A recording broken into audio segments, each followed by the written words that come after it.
नमस्कार.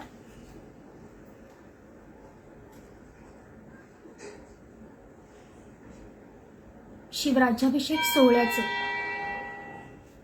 औचित्य साधून आज कोरोना व आयुर्वेदिक उपचार याबद्दलची माहिती घेण्यासाठी आपण एकत्र आलेलो आहोत. माझा आवाज तुमच्यापर्यंत पोहोचतोय का हे मला कमेंटमध्ये तुम्ही कळवावे.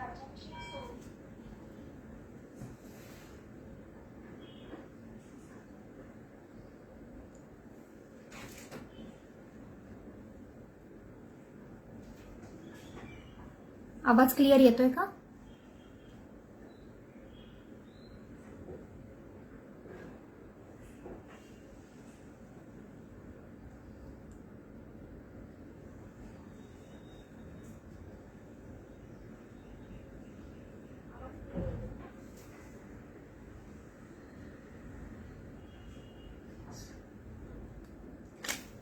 नमस्कार. मी डॉक्टर प्रणिता पवार कोकणे, MD आयुर्वेद. आज शिवराज्याभिषेक सोहळ्याचे औचित्य साधून आपण कोरोना महामारी व आयुर्वेद उपचार याच्याबद्दल माहिती घेण्यासाठी एकत्र जमलेलो आहोत. यातील काही प्रश्न जे लोकांना कायम पडलेले असतात त्याच्याबद्दल काही मी माहिती काढलेली आहे. त्यानुसार मी तुम्हाला याच्याबद्दल माहिती देत जाईल. जर तुम्हाला कोणते प्रश्न पडले तर तुम्ही नक्की मला कमेंटमध्ये कळवा. ते प्रश्न आपण लेक्चरच्या शेवटी घेऊयात. तर सुरुवातीला मी स्वतःबद्दल थोडी माहिती देते. मी मागील 3-4 वर्षांपासून आयुर्वेद प्रॅक्टिस करते. तरी सुद्धा आयुर्वेदाचं महत्त्व जेव्हापासून कोरोना हा आजार भारतामध्ये दाखल झाला तेव्हापासून इम्युनिटी या शब्दाला खूप जास्त वेटेज आलं. आणि इम्युनिटीबद्दल लोकांना तेव्हा समजायला लागलं की इम्युनिटी ही काय गरजेची आहे, इम्युनिटी कधीपासून निर्माण होते, इम्युनिटीचे महत्त्व काय आहे. त्या दिवशीपासून या इम्युनिटी या शब्दाला इतकं वेटेज आलं की इम्युनिटीसाठी अनेक आजारांबद्दलची औषधं निघायला लागली. तर साधारण 5000 वर्षांपूर्वी आयुर्वेद हा आपल्या भारतामध्ये आहे.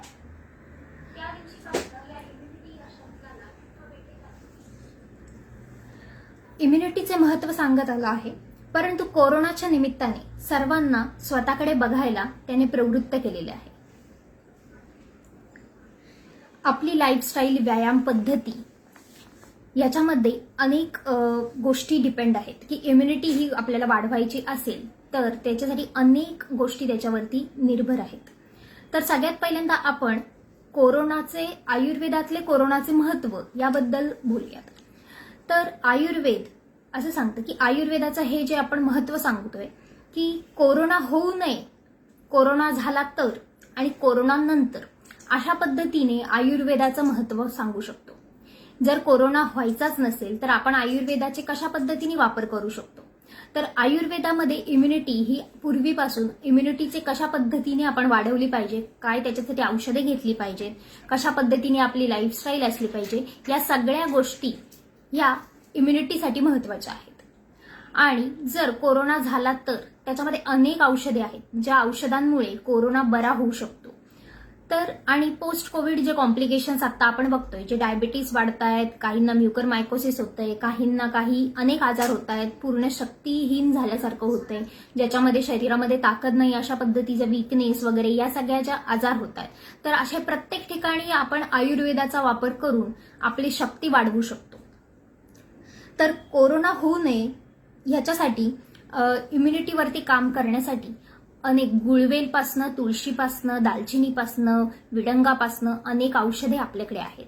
परंतु ही औषधे घेताना ही प्रकृतीनुसार घेतली जातात. जशा पद्धतीने आपण प्रकृती बघतो, वात, पित्त, कफ, आयुर्वेदानुसार 3 प्रकारच्या प्रकृती आहेत. तर या प्रकृतीनुसार आपण कोणत्या औषधाने आपल्याला फायदा होणार आहे त्या व्यक्तीनुसार आम्ही बनवतो औषधे आणि त्यानंतर त्याला कोरोना होऊ नये याच्यासाठी आम्ही पूर्ण प्रयत्न करतो. तर त्यानंतरचा जे आहे की कोविड झाल्यानंतर पहिले जे 14 दिवसांमध्ये जे पहिले 5 दिवस असतात त्यामध्ये अनेकदा लक्षणं आपल्याला दिसतात. ताप येणे, सर्दी होणे, श्वास घ्यायला त्रास होणे, त्यानंतर सर्दी, कफ ह्या सगळ्या गोष्टींचा कॉम्प्लिकेशन्स होणे, हे सगळ्या गोष्टी एकामागे एक होत राहतात. त्या 5-6 दिवसांमध्ये जर आपले लवकरात लवकर डायग्नोसिस झाले आणि त्या डायग्नोसिसमध्ये आपल्याला लवकर कळाले की आपल्याला कोरोना झालाय की फ्लू झालाय, यामधला जो डिफरन्स आहे तो वेगळा आहे, हे आपल्याला समजले तर आपल्याला औषध उपाययोजना ही लवकरात लवकर करता येते. त्यामुळे ही उपाययोजना करताना आपल्याला लवकरात लवकर पावलं उचलू शकतो. तर आयुर्वेदामध्ये सुद्धा पहिल्या दिवसापासून आपण औषध चालू करू शकतो आणि नंतर सुद्धा चालू करू शकतो. तर अशा पद्धतीने आपण कोरोना झाल्यानंतर जर लवकरात लवकर औषध उपाययोजना केली तर त्याचे आपल्याला खूप चांगले रिझल्ट्स येतात. त्यानंतर 5 दिवसापासून ते 8 दिवसापर्यंतचा जो कालखंड असतो त्याच्यामध्ये काही कोरोना पेशंटला अचानक ऑक्सिजनची गरज लागते किंवा काहींना ऑक्सिजनची गरज सुद्धा लागत नाही. हे ज्याच्यावरती डिपेंड आहे त्याला म्हणतात HRCTचा स्कोर. HRCTचा स्कोर जो असतो त्याच्यामध्ये आपल्याला हे समजतं की लंग्समध्ये किती प्रमाणामध्ये कोरोना पसरलेला आहे आणि या कोरोना पसरलेल्या गोष्टी ज्या असतात त्याच्यामुळे आपल्याला पुढे जे कॉम्प्लिकेशन्स तयार होणार आहेत शरीरामध्ये त्यांचा प्रमाण किती राहील आणि कोरोना झाल्यानंतर सुद्धा त्या व्यक्तीला कोरोनाच्या काही सिम्पटम्समधून बाहेर पडण्यासाठी किती वेळ लागेल, या सगळ्या गोष्टींचा आपल्याला अंदाज येतो. त्यामुळे 3 ते 4 प्रकारच्या टेस्ट आपल्याला करायला सांगतात. त्याच्यामध्ये डी डायमर असते, त्यानंतर CRP टेस्ट असते आणि HRCTचा स्कोर असतो. या सगळ्या गोष्टी केल्यानंतर आपल्या लंग्स मध्ये कितीपर्यंत कोरोना पोहोचला आहे हे आपल्याला समजते. हे समजल्यानंतर आपल्याला कुठल्या प्रकारच्या औषधे आपल्याला घ्यायच्या आहेत. आयुर्वेदामध्ये पहिल्या 3 ते 5 दिवसापर्यंत माइल्ड कोरोनाची जी लक्षणं असतात, वास येत नाही, सर्दी होते किंवा ब्लॉकेज असतात, नेझल ब्लॉकेज असतात, श्वास घ्यायला थोडासा त्रास होतो आणि कफ बाहेर निघत नाही, या सगळ्या गोष्टींमध्ये जे औषधं वापरायची असतात ती वेगळी असतात.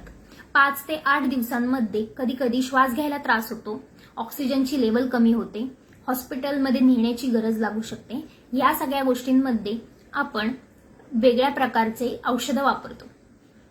त्यानंतर 8 दिवसापासून ते 14 दिवसापर्यंतचे काही लक्षणं जे असतात, जर हॉस्पिटलमध्ये नेलेले असेल, ICU पेशंट असतील तर त्यांना ऑक्सिजनची पातळीमध्ये वर खाली जे प्रमाण होतं त्यानुसार आपण औषधं देतो. औषधांचं जे प्रमाण आहे, या सगळ्या गोष्टी आहेत ते वैद्यांना ठरवावे लागतात. जसं मी आधी सांगितलं की प्रकृतीनुसार आपण औषधं वनस्पती कोणत्या वापरायच्या हे ठरवतो.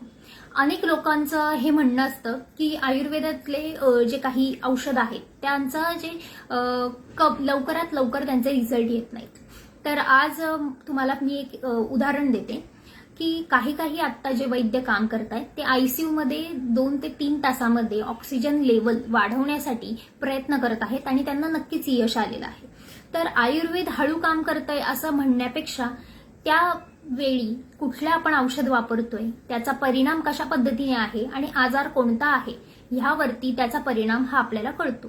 त्याच्यामुळे अशा प्रकारचे जे आजार असतात त्यांच्यासाठी तशा पद्धतीची जी औषधं असतात ती वापरावी लागतात, ते वैद्यांना ठरवावं लागतं.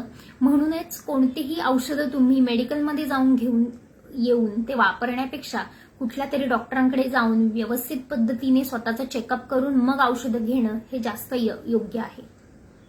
सध्या प्रिव्हेन्शनसाठी आपण जे इम्युनिटी किट केलेलं आहे तर त्याच्यामध्ये आता आपण हजारो लोकांपर्यंत इम्युनिटी किट पर्यंत पोहोचलेलो आहोत, त्यांच्यापर्यंत आपलं इम्युनिटी किट पोहोचलं आहे. तर ते जे किट आहे त्याच्यामध्ये 6 औषधं आहेत, जी औषधं आपल्या इम्युनिटीवरती काम करतात. जर आपल्याला कोरोना झाला असेल तर त्या औषधं आपल्या त्या कोरोनाच्या विषाणूवरती काम करतात आणि त्यात लवकर रिझल्ट मिळावा याच्यासाठी शरीराला बळ देतात. त्याबद्दल आपलं इम्युनिटी किट आहे. अजून एक शंका जी असते की औषधं हळूहळू काम करतात आणि जास्त वेळेसाठी औषधं घ्यायला लागतात आयुर्वेदाची. याच्यामध्ये मला एक सांगायचं आहे की जर आपल्याला कुठला आजार म्हणजे ताप आलेला की जर आपल्याला त्या तापामध्ये जर घेतली 2 ते 3 तास ताप करतो आणि आपण तापात मुक्त होतो, परंतु असं आहे का की आपला आजार पूर्ण बरा झालेला आहे? तर आपला आजार पूर्ण बरा होण्यासाठी जशा पद्धतीने आपला आजार तयार होण्यासाठी थोडं तशा पद्धतीने आजार बरा होण्यास वेळ लागतो. यासाठी कोरोना आजार पूर्ण बरा होण्यासाठी किती कालावधी लागेल याच्यासाठी 1 महिनाही लागू शकतो. तर काही लोकांमध्ये 14 दिवसांमध्ये सगळी लक्षणं पूर्ण बरी होतात असे म्हटलेले आहे. काही प्रश्न मला येतात तर ते जे प्रश्न आहेत मी लेक्चरच्या शेवटी घेईन, म्हणजे शक्यतो आपले सगळे कदाचित तुमचे सगळे प्रश्न पर्यंत मला समजते. आणि जर जे काही प्रश्न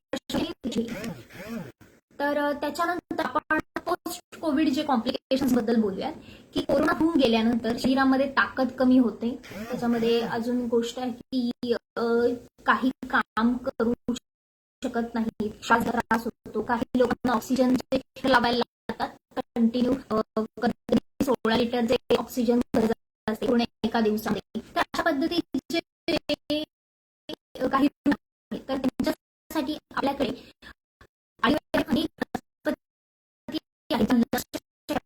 काम करतात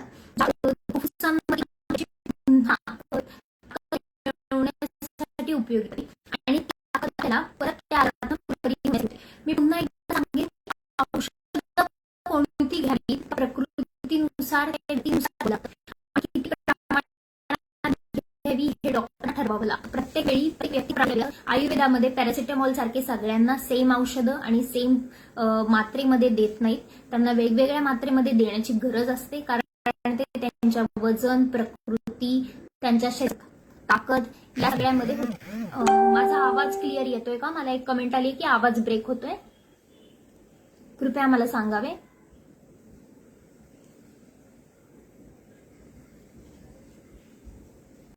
माझा आवाज क्लिअर येत आहे का?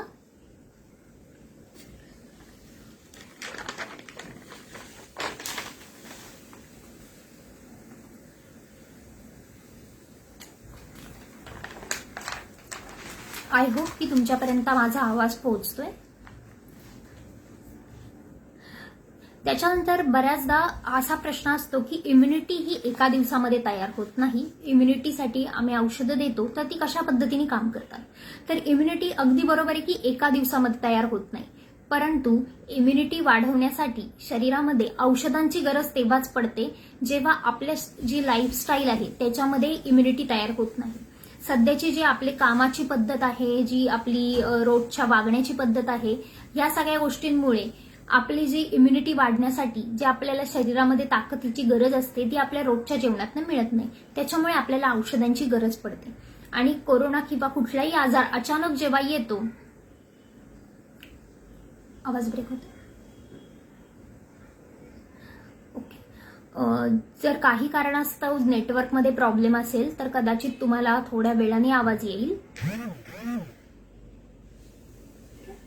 ओके, तर इम्युनिटी ही वाढवण्यासाठी आपण औषधं देतो, त्याच्यासोबत आपण काही प्राणायाम आणि योगासनं देतो. योगासन आणि आयुर्वेद हे एकमेकांचा सोबत चालणारे आहेत. तर जेव्हा आयुर्वेदाबद्दल आपण जाणून घेतो तेव्हा आयुर्वेद हा फक्त औषधं नाही सांगत. आयुर्वेद सांगतो ती एक जीवन पद्धती आहे. सकाळी उठल्यापासून रात्री झोपेपर्यंत आपण कशा पद्धतीने वागले पाहिजे, कशा पद्धतीने जेवण केले पाहिजे, कशा पद्धतीने आपण योगासनं केले पाहिजेत, कुठल्या महिन्यामध्ये कोणत्या पद्धतीने योगासने केली पाहिजेत, इतक्या डिटेलमध्ये आयुर्वेदामध्ये सगळ्या गोष्टी सांगितलेल्या आहेत. त्याच्यामुळे ऋतूनुसार आपले जे जेवण पद्धती आहे, जीवनाची जी पद्धती आहे त्याच्यामध्ये काही बदल होतात. पावसाळ्यामध्ये कशा पद्धतीचे आपण लाईफस्टाईल ठेवली पाहिजे, आपल्या ग्रीष्म ऋतूमध्ये कशा पद्धतीने केली पाहिजे, उन्हाळ्यामध्ये, पावसाळ्यामध्ये, हिवाळ्यामध्ये काय काय बदल केले पाहिजेत, या प्रत्येक मायन्यूट गोष्टी ह्या आयुर्वेदामध्ये सांगितलेल्या आहेत.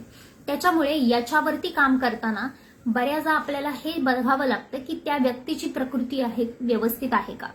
आणि तुम्ही कोणतेही योगासने चालू करण्याच्या आधी तुम्ही स्वतः स्वस्थ आहात का हे एकदा चेक करून घ्या. जर आपले वजन वाढलेले असेल आणि तुम्ही योगासने चालू केली तर ही दूरगामी आपल्या हाडांवरती त्याचा परिणाम होऊन हाडा ठिसूळ होऊ शकतात. त्याच्यामुळे कुठलीही गोष्ट होण्याआधी किंवा चालू करण्याआधी तुम्ही डॉक्टरांचा, वैद्यांचा, जवळच्या लोकांचा सल्ला घ्या आणि त्याच्यानंतर ती गोष्ट चालू करा. याच्याने तुमचं नुकसान होणार नाही. जास्तीत जास्त फायदा कसा होईल हेच डॉक्टर बघतील. तर आता आपण पोस्ट कोविड कॉम्प्लिकेशन्स बद्दल बोलत होतो. सध्याचं जे म्युकर मायकोसिस बद्दलच्या ज्या गोष्टी आता सध्या चालू आहेत तर जेव्हा आपण आता बरेच प्रोटोकॉल हे बदलले आहेत, त्याच्यानुसार स्टिरॉइड देण्यात मनाई आहे, रेमडेसिवीर इंजेक्शन देण्यासाठी मनाई आहे. त्याच्यामुळे पण सुरुवातीपासून आयुर्वेदाचे जे काही प्रोटोकॉल आहेत ते सेम आहेत. आम्ही ते योग्य पद्धतीने करत आहोत. आमच्याकडे सर्व डाटा आम्ही मेंटेन केलेला आहे, जेणेकरून पुढे जाऊन अनेक रुग्णांमध्ये आपल्याला ते पाहता येईल आणि त्याच्यामध्ये पुढे जाऊन आपल्याला रिसर्च करता येईल. तर अशा पद्धतीने मला तुम्हाला हे सांगायचंय की आपली लाईफस्टाईल ही लॉंग टर्मसाठी तुम्ही जेव्हा बदलू शकता. जर तुम्ही तुमचं आरोग्य इथून पुढे, तुम्हाला अनेक आजार येऊ शकतात. कोरोना हा आज आलेला आहे, त्याच्या अजून पुढच्या वर्षी कोणते आजार येणार आहेत आपल्याला माहित नसते. कुठल्या आजारासाठी तयार करायचे, प्रत्येक गोष्टीसाठी आपण कोणती औषधं रोज घेऊ शकत नाही. त्याच्यासाठी आपण लाईफस्टाईल वरती जर काम केले तर त्याच्यासाठी आपल्याला खूप जास्त लॉंग टर्मसाठी फायदा होईल.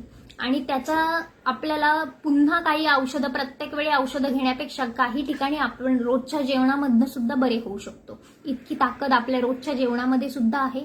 त्याच्यामुळे फक्त आणि फक्त औषधांवरती आपण निर्भर राहू नये. आपण आपल्या आरोग्यासाठी कायम प्रयत्न करत राहावे. आता आपण पूर्ण पोस्ट कोविड, प्री कोविड आणि प्रिव्हेन्शन याच्याबद्दलच्या सगळ्या गोष्टी बोललेल्या आहोत. तरी कोरोनाबद्दलची अजून काही तुम्हाला शंका असतील तर तुम्ही कमेंटमध्ये मला विचारू शकता. त्याच्यावरती मी तुम्हाला लगेच उत्तर देऊ शकेन. जर काही प्रश्न आलेले असतील तर मी ते पाहते.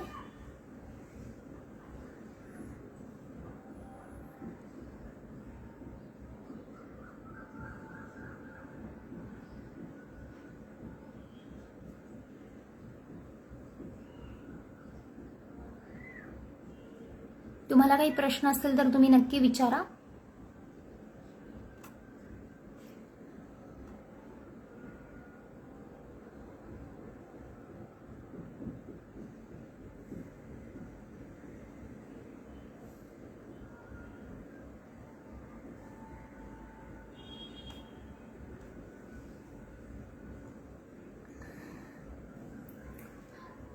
मला एक प्रश्न आलेला आहे की मी काल कोविडची लस घेतली तर मला आज दुपारनंतर नॉर्मल ताप आला आहे, अंगदुखी झाली, त्याचे कारण काय असावे? त्याचे कारण जे आहे ते जी तुम्ही कोविडशील्डची लस घेतलेली आहे त्याच्यामधला जो विषाणू आहे ते त्याचं कारण आहे.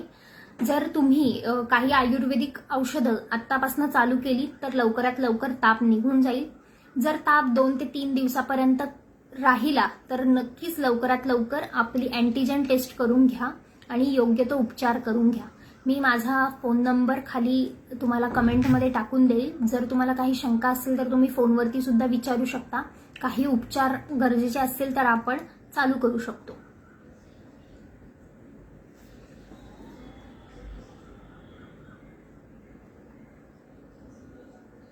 तुम्हाला काही शंका असतील किंवा काही अजून विचारायचं असेल, आयुर्वेदाबद्दल विचारायचं असेल तर तुम्ही मला नक्की विचारा.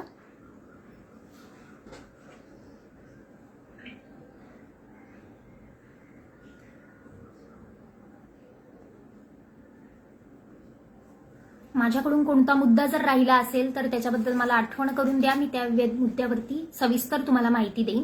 आपल्याला काही शंका असेल तर मला नक्की विचारा.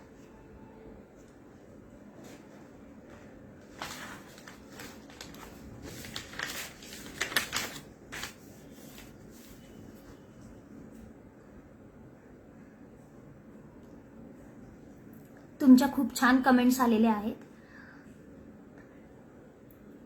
थँक्यू अजिंक्य पवार, गणेश आहेरजी, धन्यवाद.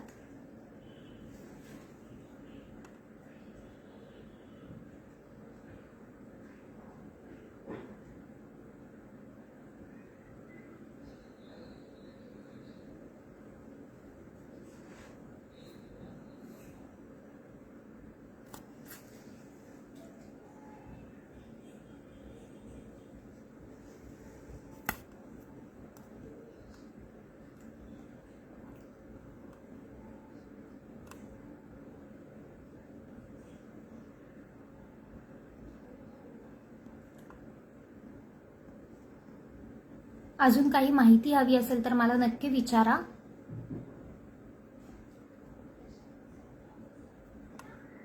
मोबाईल दे.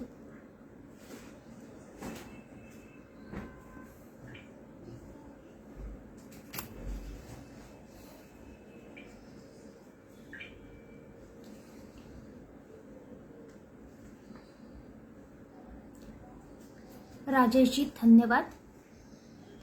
इम्युनिटीसाठी घरचा उपाय सांगा. ओके, जे घरचे जे उपाय असतात मी तुम्हाला आता मला सांगू इच्छिते की सध्याच्या काळामध्ये जे घरगुती उपाय आहेत ते ह्या कोरोनाची जी सेकंड वेव्ह आहे त्याच्यामध्ये तेवढे उपयोगी पडत नाहीत. त्यामुळे घरामध्ये तुम्ही कितीही चांगले वनस्पती वापरा किंवा काही करा, परंतु लवकरात लवकर जवळच्या आयुर्वेदिक डॉक्टरांकडनं प्रिव्हेन्शनसाठीची औषधं चालू करा, ज्याच्यामुळे तुम्हाला कोविड होण्याचे चान्सेस खूप कमी होतील आणि जर झाला तरी पण त्यातनं तुम्ही लवकरात लवकर बाहेर पडू शकता.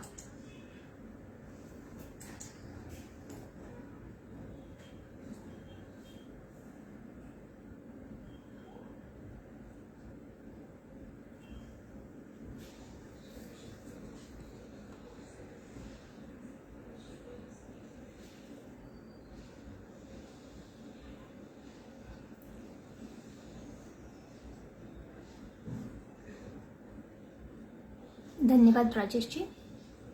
पुढचा काही प्रश्न असेल तर आपण घेऊयात. घरगुती उपाय खूप लोक विचारत आहेत, पण पुन्हा एकदा मी तेच सांगेन की घरगुती उपाय सेकंड वेव्हमध्ये उपयोगी पडत नाहीयेत. त्याच्यामुळे तुम्ही लवकरात लवकर प्रिव्हेन्शनसाठीची औषधं जवळच्या आयुर्वेदिक डॉक्टरांकडे जाऊन घ्यावीत, हा माझा सल्ला असेल.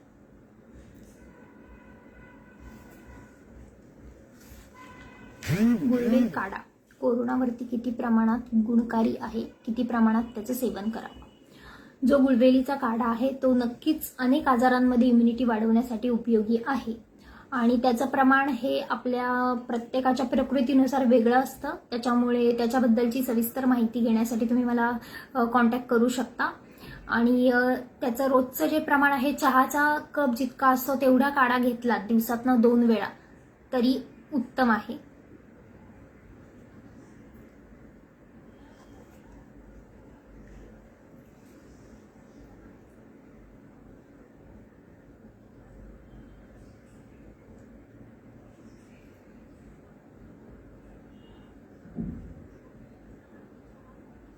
कोरोना उपाय नाही, इम्युनिटी उपाय आहे. राजेशजी तुम्ही परत एकदा कमेंट करता का? मला काही समजली नाहीये तुमची कमेंट.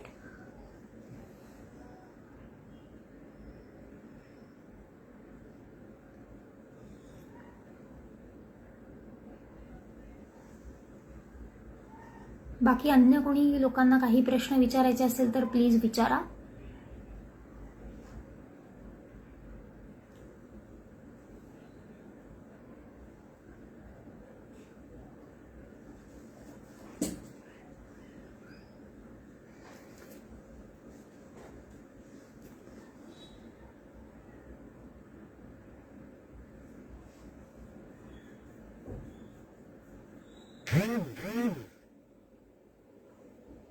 प्रशांतजी थँक्यू, तुम्ही छान कमेंट करून मला प्रोत्साहन दिले. Thank you so much.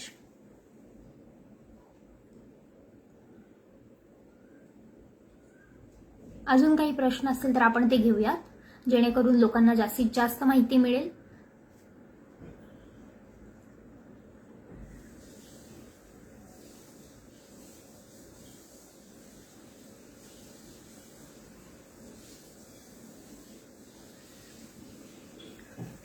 आरोग्य प्रतिकारशक्ती वाढवण्यासाठी कोरोना होऊ नये याच्यासाठी आरोग्याची शक्ती, आपली जी प्रतिकारशक्ती आहे ती नक्कीच वाढवण्यासाठी अनेक उपाय आहेत आपल्याकडे. ते वापरल्यानंतर कोरोना होऊ नये याच्यासाठी आपण 100% प्रयत्न करू शकतो.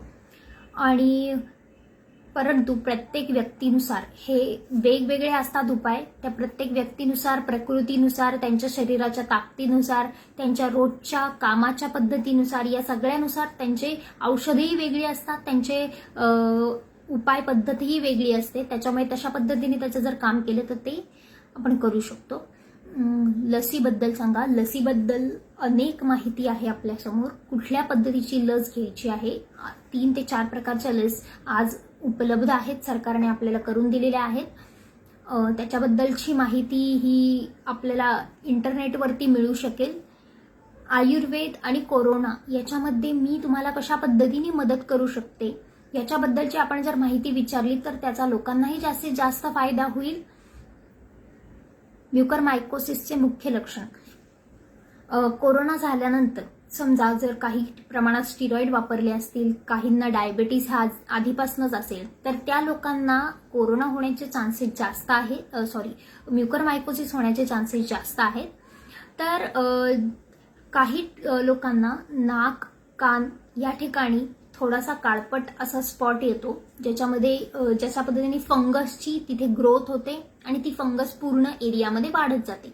काही लोकांना त्याच्यामध्ये श्वास घ्यायला त्रास होतो किंवा आपल्याला वास येत नाही, अशा पद्धतीची लक्षणं आहेत.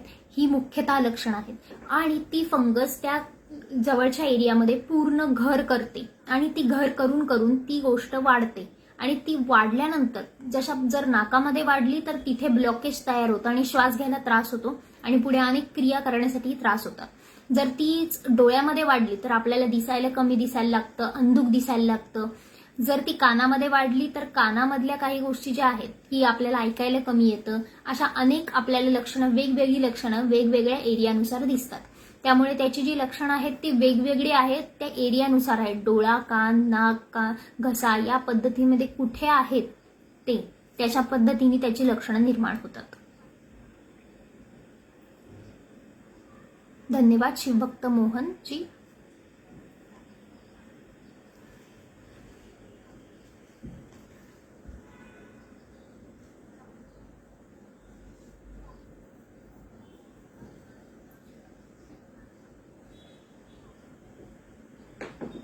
पुढचा काही प्रश्न असेल तर मला नक्की विचारा.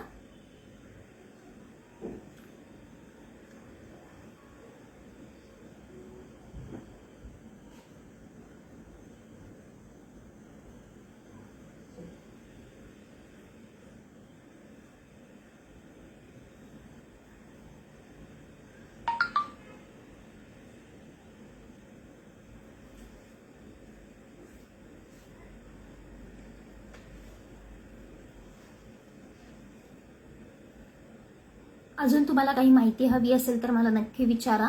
आपण अजून 5 मिनिटं थांबूयात. जर कोणाची काही शंका असेल तर आपण ती घेऊयात. तुम्ही मला फेसबुकवरती, व्हॉट्सअपवरती माझ्याशी कॉन्टॅक्ट करून पुढच्या गोष्टींची माहिती घेऊ शकता. कोणाला कोरोना झाला असेल तर त्यांनी घाबरून न जाता बाहेर पडून लवकरात लवकर डायग्नोसिस झालं, लवकरात लवकर आपण त्या आजाराविषयी माहिती घेतली आणि लवकरात लवकर उपाययोजना केली तर लवकर आपण त्यातनं बाहेर पडू शकतो. प्रत्येक वेळी आपल्याला ICU मध्ये जाण्याची वेळ येणार नाही, याच्यासाठी काळजी घ्या.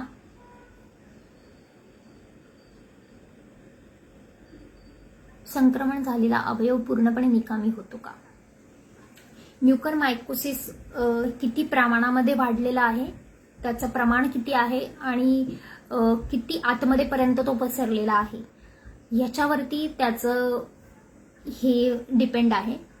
जर आपल्या पूर्ण ऑर्गनच्या, डोळ्याच्या समजा फॉर एक्झाम्पल डोळ्याच्या पूर्ण भागामध्ये जर म्युकरमायकोसिसचं प्रमाण वाढलेलं असेल तर हो, तो पूर्णपणे निकामी होऊ शकतो.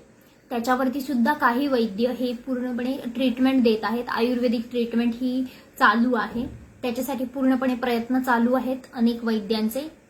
त्याच्यामुळे तुम्हाला कुणालाही आजूबाजूला जर अशा पद्धतीचे आजार झालेला असेल तर त्यांना कॉन्टॅक्ट नंबर द्या, त्यांना आमच्याशी बोलू द्या. आम्ही त्यांना योग्य ते मार्गदर्शन करू, योग्य ते उपचार देण्याचा प्रयत्न करू, जेणेकरून समाजामध्ये जी आज भयावह परिस्थिती निर्माण झालेली आहे त्याच्यावरती आपल्याला काम करता येईल.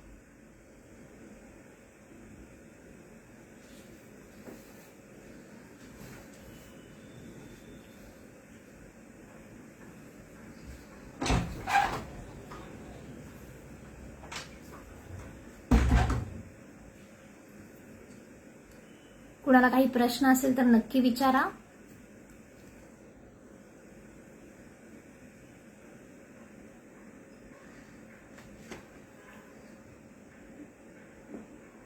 भरपूर लाईक्स येत आहेत, धन्यवाद. तुम्हाला जर माहिती योग्य वाटली तर तुम्ही बाकीच्या लोकांपर्यंत पोहोचवा. जास्तीत जास्त लोकांपर्यंत माहिती पोहोचली तर त्याच्याबद्दलचं जे भीती असते ती कमी होते आणि त्याच्याबद्दलची माहिती लोकांना जास्त पोहोचते आणि मग त्यातनं बाहेर पडण्यासाठी आपण काय काय उपाययोजना करू शकू याच्याबद्दलची माहिती लोकांपर्यंत पोहोचेल.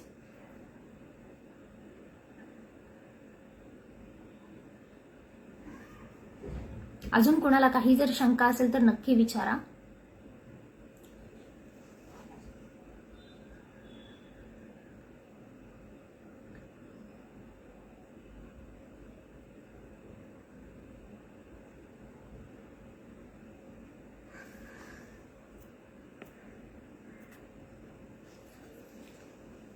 कमेंट केलेल्या सगळ्या लोकांना धन्यवाद.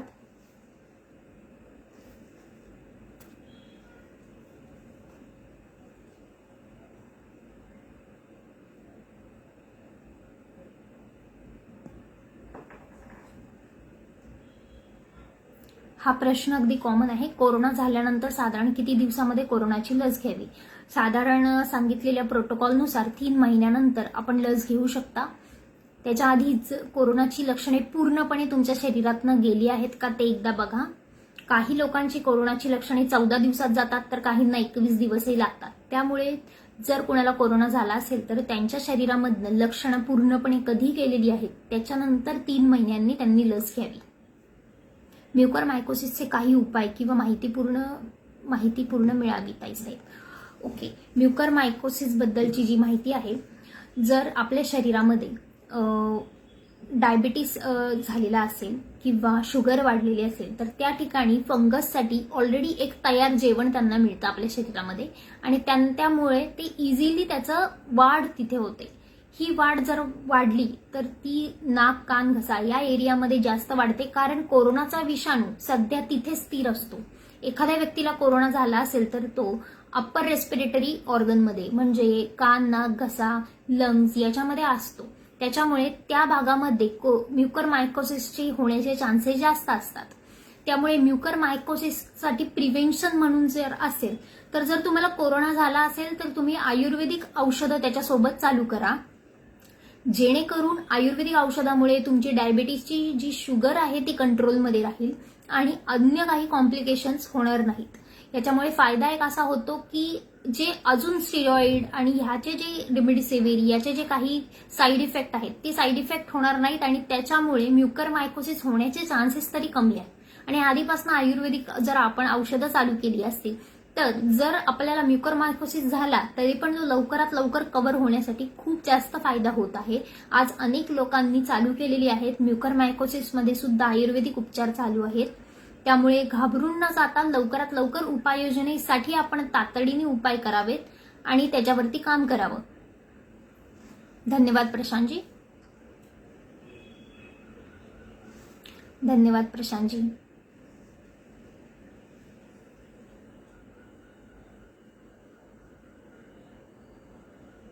बाकी कोणाला काही जर प्रश्न असतील तर नक्की विचारा.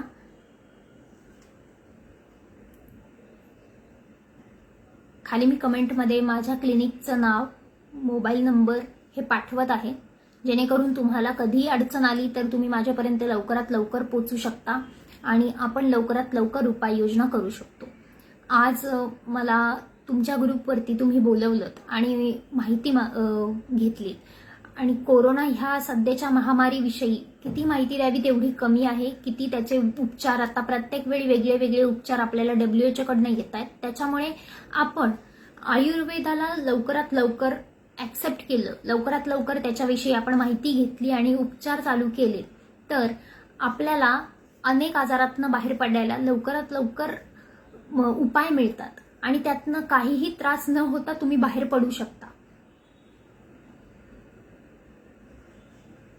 त्यामुळे आज आपण इथे थांबूया आणि तुम्हाला कोणतीही शंका असेल तर तुम्ही माझ्यापर्यंत पोहोचून नक्की त्यांची शंका निरसन करून घ्या. तुम्हाला कुठला आजार असेल तर तो लवकरात लवकर बरा व्हावा ही मी प्रार्थना करते. धन्यवाद प्रशांतजी. धन्यवाद दशरथजी.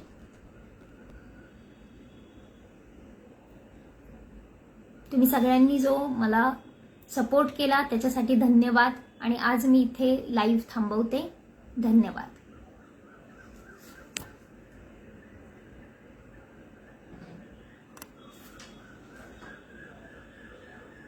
धन्यवाद गणेशजी.